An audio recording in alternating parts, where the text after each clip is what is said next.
Vakıttım aşk aramızda, her gün gülki şadlık var. Sevgimizin meyvesi bir oğul bir gözümüz.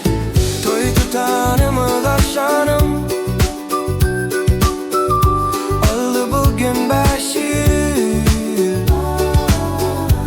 Allah'ım bak taksı birlik bilen bezesin durmuşumuzu. Toy tutanımız akşamım oldu bugün 5 yıl. Allah'ım bak taksı birlik bilen bezesin durmuşumuzu.